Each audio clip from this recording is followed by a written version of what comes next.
بسم اللہ الرحمن الرحیم۔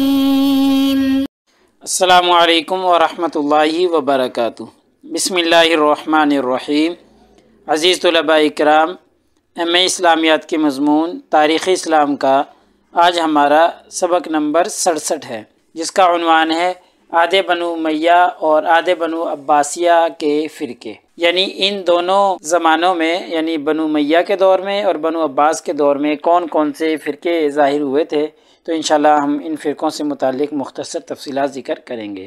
تو نئے سبق شروع کرنے سے پہلے ہم گزشتہ سبق کا خلاصہ دیکھتے ہیں۔ پچھلے سبق میں ہم نے عہد بنو امیہ کی علمی، ادبی اور ثقافتی ترقی کے حوالے سے گفتگو کی تھی، اور چیدہ چیزیں ہم نے دیکھی تھیں، جن میں شعر و شاعری ہے، خطابت ہے، ایسے ہی تدوین حدیث، تعلیم، مصوری، عورت کا مقام اور سماجی زندگی وغیرہ کے حوالے سے ہم نے گفتگو کی تھی کہ یہ علمی، ادبی اور ثقافتی سرگرمیاں اور ترقیاں اس زمانے میں وقوع پذیر ہوئی تھی۔ تو آج کے اس سبق میں انشاءاللہ ہم عہد بنو امیہ اور عہد بنو عباسیہ کے جو فرقے ہیں، جو ان دونوں زمانوں میں ظاہر ہوئے تھے، ان کی تفصیلات دیکھیں گے، جن میں ایک فرقہ اہل سنت والجماعت کا ہے، ایک فرقہ شیعہ ہے، ایک خارجی ہے، ایک مرجیہ ہے، ایک معتزلہ ہے، ایک اسماعیلیہ ہے، ایک کرامتہ اور ایک اشعریہ ہے۔ تو یہ چند فرقے ہیں جو اس زمانے میں وقوع پذیر ہوئے تھے۔ تو چلیے اب ہم ان کی تفصیلات دیکھتے ہیں۔ تو سب سے پہلا گروہ یا سب سے پہلا فرقہ جو ہے وہ اہل سنت والجماعت کا ہے۔ اس فرقے میں مسلمانوں کی اکثریت شامل تھی، اور جو مسلمان سنی عقائد اور سنی نظریات رکھتے تھے، یہ فرقہ ان لوگوں پر مشتمل تھا۔ اہل سنت والجماعت ان لوگوں کو کہا جاتا ہے جو اللہ تعالیٰ اور اس کے رسول صلی اللہ علیہ وسلم کی اطاعت پر ایمان رکھتے ہیں، اور اہل سنت والجماعت کے لوگ تمام صحابہ کرام کو احترام کی اور عزت کی نگاہ سے دیکھتے ہیں، اور اہل سنت والجماعت کے لوگوں کے نزدیک تمام صحابہ کرام، بالخصوص جو خلفائے راشدین ہیں، یہ اور تمام صحابہ کرام جو ہیں یہ برحق ہیں، اور ان کا زمانہ جو ہے وہ ملت اسلامیہ کا بہترین دور گزرا ہے۔ یہ عقیدہ اہل سنت والجماعت کے لوگوں کا ہے۔ ایسے ہی اہل سنت والجماعت کے لوگوں کے نزدیک خلافت پر ہر مومن فائز ہو سکتا ہے، لیکن شرط یہ ہے کہ وہ اس کا اہل ہو۔ ایسے ہی خلافت کے لیے کسی معصوم کی ضرورت نہیں، اور خلافت جو ہے وہ اللہ تعالیٰ کی طرف سے مامور نہیں ہوتا، بلکہ اس کے لیے کوئی بھی اہل شخص جو ہے وہ منتخب کیا جا سکتا ہے۔ ایسے ہی اہل سنت والجماعت کے نزدیک حضرت ابوبکر رضی اللہ تعالی عنہ تمام صحابہ کرام میں افضل درجہ رکھتے ہیں، اور اس کے بعد پھر حضرت عمر رضی اللہ تعالیٰ عنہ ہیں، پھر حضرت عثمان ہیں، اور پھر حضرت علی رضی اللہ تعالیٰ عنہ ہیں، یعنی یہ بالترتیب جو ہیں صحابہ کرام کی افضلیت کے قائل ہیں۔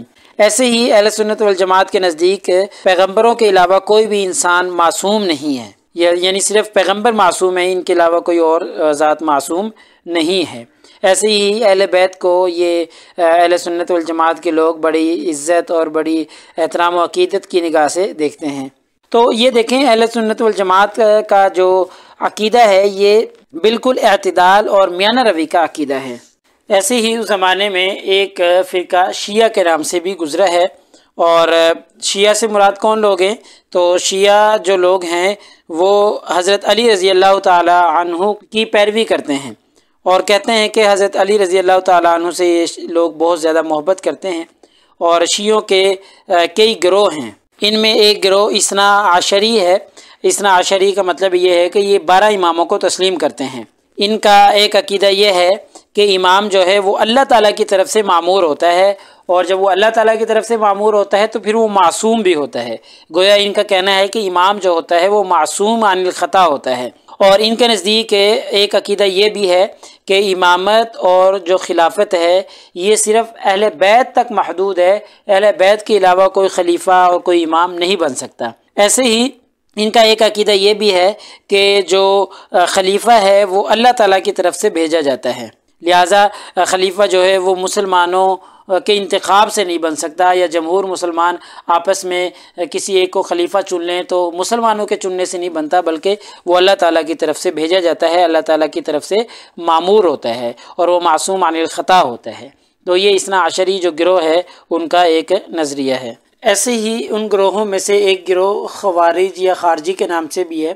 ان کو خوارج یا خارجی اس لیے کہا جاتا ہے کہ انہوں نے مسلمانوں کے اور حضرت علی رضی اللہ تعالیٰ عنہ کے خلاف خروج کیا تھا، اور اس وجہ سے ان کو خوارج یا خارجی کہا جاتا ہے۔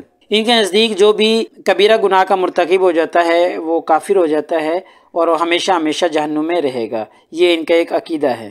انہوں نے حضرت علی رضی اللہ تعالیٰ عنہ سے خروج کیا تھا اور ان کے خلاف ہو گئے تھے، کیونکہ حضرت علی رضی اللہ تعالیٰ عنہ نے خلافت کے معاملہ پر حضرت امیر معاویہ رضی اللہ تعالیٰ عنہ سے معاہدہ کیا تھا اور ثالثی مقرر کیا تھا۔ جیسے ہی انہوں نے ثالث مقرر کیا تو انہوں نے پھر حضرت علی کے خلاف خروج کیا کہ جی حضرت علی نے ثالث مقرر کر کے گناہ کبیرہ کیا ہے، جب گناہ کبیرہ کیا ہے تو یہ معصوم نہیں رہے، ان سے غلطی ہوگی، گناہ کبیرہ ہو گیا۔ اور ان کے نزدیک جس سے گناہ کبیرہ ہو جائے یا جو بھی دینی معاملات میں انسان کو حاکم بنا لے وہ کفر ہوتا ہے، اور کفر کی وجہ سے انسان واجب القتل ہو جاتا ہے۔ تو یہ ان کے نظریات تھے، عقائد تھے، اور یہ حضرت علی رضی اللہ تعالیٰ عنہ کے خلاف نکلے تھے۔ ایسے ہی اس زمانے کا ایک فرقہ معتزلہ کے نام سے بھی ہے۔ یہ معتزلہ جو ہے ایک عقلیت پسند فرقہ تھا، اور اس کا جو بانی ہے وہ واصل بن عطا تھا، اور ان کے عقائد میں سے ایک عقیدہ یہ ہے کہ قرآن جو ہے نعوذ باللہ وہ مخلوق ہے، اور ان کا ایک عقیدہ یہ بھی ہے کہ توحید جو ہے وہ عقلاً معلوم کی جا سکتی ہے۔ ان کا ایک عقیدہ یہ بھی ہے کہ گناہ کبیرہ کا جو مرتکب ہے وہ کافر ہے۔ اس طرح کے ان کے اور بھی بہت سے عقائد ہیں۔ تو مامون الرشید کے زمانہ میں یہ معتزلہ کے جو عقائد تھے یہ سرکاری مذہب بن گئے تھے، اور امت مسلمہ کے جو فرقے بنے ہیں ان فرقوں میں سے ایک بڑا فرقہ یہ معتزلہ بھی ہے۔ ایسے ہی اس زمانے کا ایک اور فرقہ مرجیہ کے نام سے بھی ہے۔ مرجیہ کے کچھ عقائد اس طرح ہیں کہ ان کا کہنا ہے کہ صرف ایمان ہی نجات کے لیے کافی ہو جائے گا، اعمال صالحہ کی ضرورت نہیں ہے۔ اور ایک عقیدہ ان کا یہ بھی ہے کہ کوئی بھی انسان جو مسلمان ہے، جو اللہ تعالیٰ کو ایک مانتا ہے، وہ کبھی بھی جہنم میں نہیں جائے گا اگرچہ وہ کتنے مرضی گناہ کر لے۔ یعنی ان کے نزدیک صرف ایمان ہی کافی ہے، اور ان کے نزدیک اعمال کی ضرورت نہیں ہے، اعمال انسان کو کوئی فائدہ نہیں پہنچاتے۔ ایسے ہی تقدیر کے بارے میں بھی یہ انتہا پسندی کا شکار ہو گئے تھے، اور تقدیر کو بھی اسلامی اصولوں کی روشنی میں نہیں دیکھتے تھے۔ بنو امیہ نے جو ان کے اوپر مظالم ڈھائے ہیں یہ ان کو اللہ تعالیٰ کی رضا اور اپنی تقدیر خیال کرتے ہوئے برداشت کرتے رہے۔ تو تقدیر کے بارے میں ان کا یہ نظریہ تھا کہ تقدیر کے آگے انسان کا بس چل ہی نہیں سکتا۔ ایسے ہی ایک اور فرقہ اسماعیلیہ کے نام سے بھی ہے۔ یہ فرقہ شیعہ مذہب کی ہی ایک شاخ ہے، اور ان کے عقائد کے مطابق امامت اور خلافت کا حق صرف حضرت علی رضی اللہ تعالیٰ عنہ کی جو اولاد ہے، جو حضرت فاطمہ رضی اللہ تعالیٰ عنہ سے ہے، یعنی حضرت علی کی فاطمی اولاد جو ہے وہ خلافت کی حقدار ہے۔